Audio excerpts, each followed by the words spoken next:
What's up, guys? I hope you all had a fantastic weekend. I know whoever had money in Silicon Valley Bank did not, though. This was the second biggest bank failure since 2008.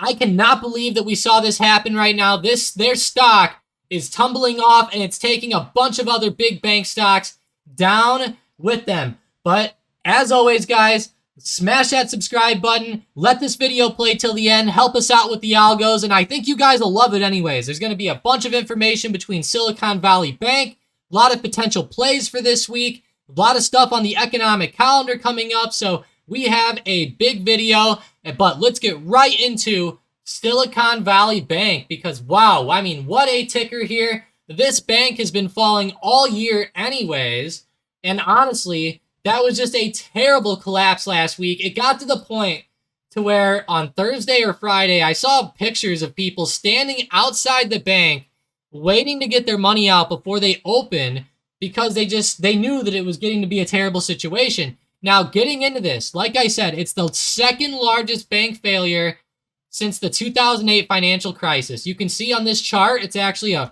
amazing chart here on the New York Times. Shout out to them for putting this out. But you can see on the chart, Silicon Valley Bank had that $209 billion failure there by total assets. And now those assets are actually getting auctioned off by the FDIC. And they're trying to get them all auctioned off before Monday. They're kind of racing to do it, as the article states here. But let's kind of get into maybe a timeline on what normally happens with some of these collapses here. Because it's one of those weird things where they're saying it's a classic run on the bank, which is simply put, people are taking money out. But whenever you look at it more in depth, there's a lot of other stuff going on. They had a $21 billion bond portfolio averaging 1.79%, and the current 10-year treasury yield is around 3.9%.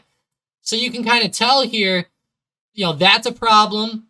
The Federal Reserve raising rates is a problem for them in general. And it says venture capital began drying up, forcing startups to draw down funds held by SVB. So the bank was sitting on a mountain of unrealized losses in bonds just as the pace of customer withdrawals were escalating. And then, of course, the panic came in. This is where everybody started rushing to the bank to take money out, doing anything you could to get their money out of there. It does say key capital firms reportedly advise companies to withdraw their money from the bank. So that sounds pretty scary, guys. It started really plummeting down, and I just cannot believe what that stock looks like on the chart. And looking at their 5-minute chart, I mean, geez, guys, this stock was $283. Now we're at $39. I mean, I feel bad, but if you invested in this one, it's probably an L at this point. This is gonna get rough here. Now, there is some talks with Yellen potentially looking to help or address the situation, but it does say they're not looking at a bailout. So I'm kind of confused on what they're exactly going to do. We're only going to really know as time goes on. We'll see more and more information start to come in, obviously, but I don't know. Pretty scary situation here. And the thing that I'm really worried about is this potentially snowballing and just causing more banks to have this same problem. Now, it does say right here, contagion fears subside despite initial panic on Wall Street. They said the collapse is unlikely to set off the domino effect that gripped the banking industry during the financial crisis. But keep in mind that during the financial crisis, the same exact analysts were out here saying, and now I'm not saying the same exact guy, but analysts were out here saying that it wasn't going to happen. So it is what it is. Obviously it's never likely until it occurs, right? Then it's likely. So, that's how, it's so rare. You can't just go around saying like, oh, it's going to happen. But I am very scared of this. And I think everybody else is getting a little bit worried about it as well, which is what's causing all this fear in the market right now. And looking at these other banks in the market, sure, JP Morgan actually ended up green Friday. Lucky for them. But let's look at SCHW, Charles Schwab. Like, look at this bank falling off. They're obviously not failing yet, but they're getting hit very hard. I mean, extremely hard in the short term. And look at this big support around 56 to 58. That is huge. If we end up falling under 57, I think we could see a huge move to the downside next week. So for a potential play for this week, keep your eyes on some of these other bank stocks like Charles Schwab, Bank of America, JP Morgan, even. I know they went green, but if they end up falling down Monday morning and they break 127, we'll see a bigger drop out of them. And if the other banks keep going down, they might continue down too. If we go to the heat map from last week, there were some stocks in the green like Intel, JP Morgan, AbbVie. Besides those three, it was overwhelmingly red. Even the tech sector took a big tumble off to the downside. And look at all these bank stocks down, like Charles Schwab, 11%, US Bank, 3.97%, Bank of America, 0.88%, Capital One Financial, 2%. And that's just Friday, but let's actually do the whole week last week. Now it's a different story. You're talking US Bank, which was only down 3% Friday, 12% last week. Bank of America, 10% to the downside. Even with JP Morgan's big day on Friday back up, they were still down 5%. Wells Fargo was down 10%. Like, this is just terrible on the heat map from last week. And whenever I start to look at some of these stocks going into this next week, it's a little bit tough because some are a little bit overextended to the downside, but I still think that there's potential on some of these. So like JP Morgan is getting some movement up. Maybe that might not be the best one to play to the downside. You know, it seems like it's doing a little bit better than the others. Now, for example, one to play down might be Charles Schwab or Goldman Sachs, who was down 4% Friday, or US Bank. Let's go look at maybe Goldman Sachs, GS. You know, they are tumbling off. They just broke big support. This one might be a better one to play over JP Morgan. So just keep that in mind. I don't think all banks are created equal, obviously. And as time goes on, like I said, we'll have to see if this potential snowball starts to happen. And whenever I actually look at the biggest, or the article for the second biggest bank failure, Silicon Valley Bank, apparently ranked by assets, was the 16th biggest bank in the US. So this worries me because I feel like some of these other banks could fall down too, like KeyBank, Morgan Stanley Bank, etc., etc. KeyBank is actually having a pretty good move to the downside here. And looking at their stock overall, even if I go to that daily chart, it's just getting rough. I mean, look at that. They're about to break through big areas of support. We actually had a big play, a big money play put into this one a little while ago where somebody got 25 strike puts for July 21st of 2023. I don't know, guys, but that seems like an insane play to the downside. Maybe they had some inside information. I don't know. I would guess not, but that is a pretty crazy play. 25 strike puts. I mean, those things were so far in the money. Jeez, guys, I can't even believe it. So watch KeyBank for this week. Watch Bank of America. Watch US Bank. I think a lot of these plays could end up being pretty good. And talking about US Bank, they actually had a big play on some calls a while ago, the 42.50 strike calls.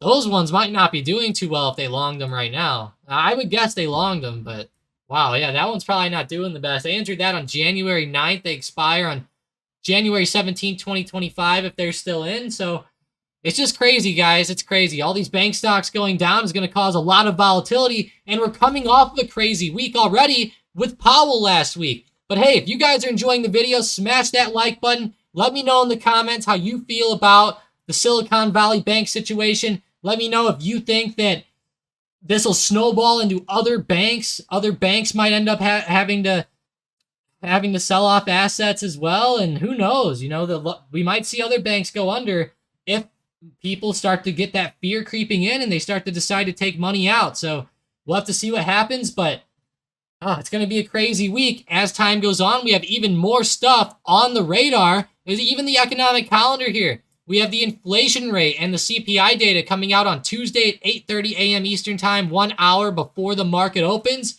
That's going to be huge, and it looks like they're expecting the core rate to come in right around the last reading of 5.6%. They are expecting a drop out of the overall inflation rate, though, which is actually very nice to see. So we're seeing a drop out of that overall inflation rate, which is nice.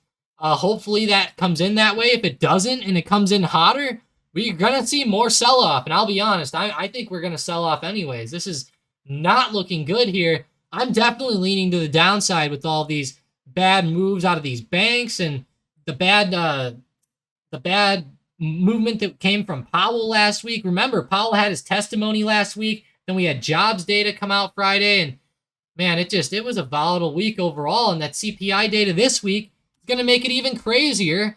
And we have big earnings. So some of the big earnings this week I noticed towards the end of the week, we have Adobe on Wednesday. This one's kind of funny, guys. On Thursday and after hours, looks like we have Playboy reporting. So watch out for that one. That's going to be a funny stock. FedEx and Meta in after hours looking pretty good. Meta is always a fun one. Blue Apron there. Dollar General before open on Thursday. Friday, we have XPEV, XPEV, or they're called XPeng. Pretty good Chinese EV company. I shouldn't say they're necessarily good, but fun to trade, I should say. Look at their stock lately. Been definitely falling off a little bit. But let's get into some of that movement with the SPY from last week, because that was actually a pretty bad drop to the downside. And we rejected off of key resistance around $400 last week. So on Thursday morning, we actually ran up, touched off 401, and then tumbled back under 400 and just broke below major supports as the week progressed. And we just ended up closing Friday really, really low down here, under 388. So I'm very worried heading into this week that the sell-off could definitely continue. And if we go out to the hourly chart, we're actually breaking under our key trend line here, which is huge. I mean, we've seen multiple bounces off of this trend line over the past year or so. And I think that there could be a lot of potential plays to the downside with this trend line breaking and with fear coming in. It's not looking good right now. Also, last week we had Biden's release his plan or his budget proposal, which upped taxes, and nobody likes higher taxes. So of course the market's going to fall with that. So looking across the board, it's like we have one situation bringing us down, inflation bringing us down, Powell bringing us down, the banks bringing us down, potential earnings being bad bringing us down, CPI this week could bring us down. It's like, geez, like there's just so much on the plate right now for the market. It's just getting to the point of like, oh my gosh, like, can we sustain this? And I don't know. It's gonna be a true test over the next couple weeks. But let's get into some of the big plays for tonight. These are my personal plays here.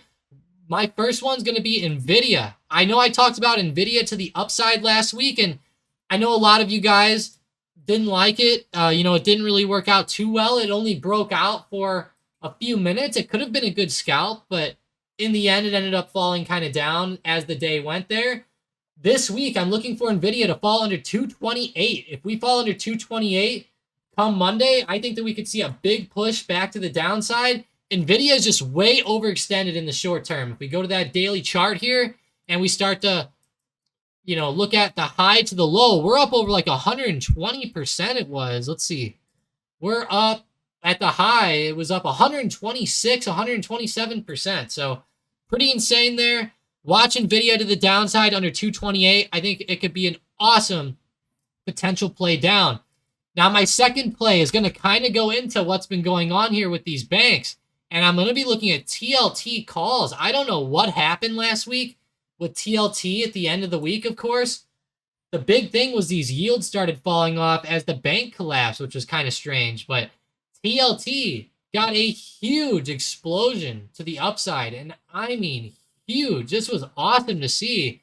TLT started moving up. So I think if we start to break above 105.80, watch for some calls on TLT. I think we could see this move higher. And if we go out to the USO2Y, the 2-year treasury yield, we go to the daily, you can see the 2-year treasury yield actually falling off in a pretty big way here. 2 big red days to the downside. Honestly, I was not expecting that. I was kind of expecting it to go up. So with it falling down, I'm definitely going to be watching TLT to the upside this week. So watch TLT and watch anything that deals with bonds or yields. They're going to go crazy as these banks start to have this situation unfold more. And as we see the CPI data come out this week, it should even that should take a pretty big effect as well. But those are my 2 plays for the week. Check them out. I really like the NVIDIA put play. I think that one is grade A. I know, some people are going to say, well, you just liked NVIDIA up last week. Well, hey, I'm a trader. I trade it. I trade the markets how it goes. And for quick scalps, I think you could go up and down all the time. Hell, I see people do multiple trades all day long, buying puts, calls, and reversing each other all the time. So definitely watch this. I think it could be a good play under 228 for the week. With the momentum plays for the week, let's go ahead and get into GLD. GLD, pretty good setup in my opinion here, starting to rip to the upside with gold. Go ahead and make them break above 174. Should be a pretty big resistance there, and I think we could see a solid break and move with all of this fear coming in with these banks. Notice almost all the plays I keep saying tie into this bank problem here. So the second play is going to be AXP, American Express. How could we not pick American Express? This was a terrible drop, 3.73% Friday. The weekly move down was pretty tremendous as well. If they fall under this 165 support, which was a pretty big triple bottom from Friday down here, go ahead and watch for some puts.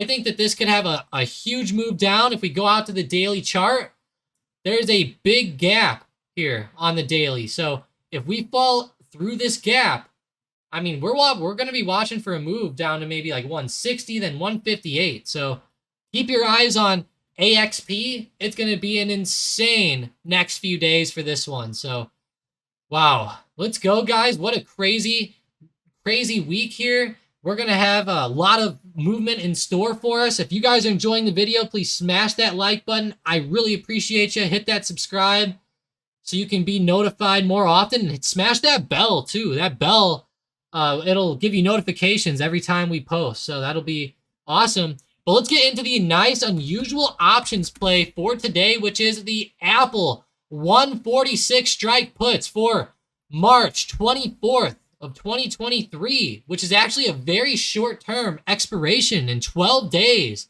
this will expire. So watch out for the Apple 146 put play. I think this is fantastic. Apple's way overextended in the short term to the upside.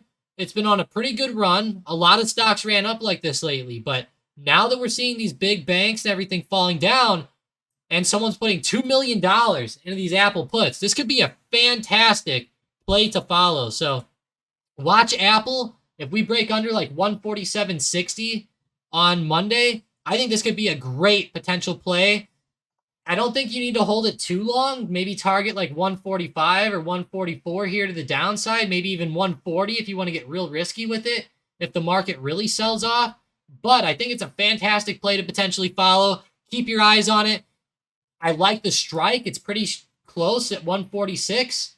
So I think that there's a good potential that they are longing this play. And it could be a very nice play for the next week or even next couple weeks. Like I said, this will expire in 2 weeks, so keep that in mind. But thank you guys for joining tonight, and shout out to our member of the day, Houdini. I really appreciate you joining up. Thanks for posting so many awesome things in the Discord and making it just such a better place.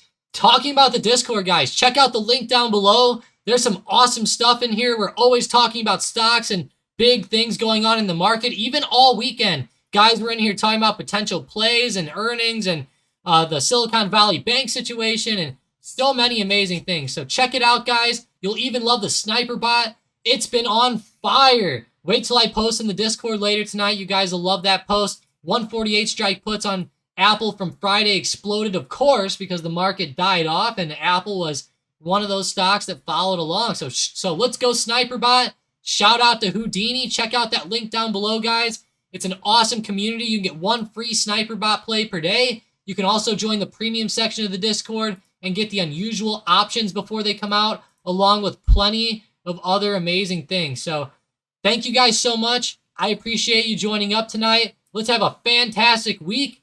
I want to see some profits out there, guys. Let's go.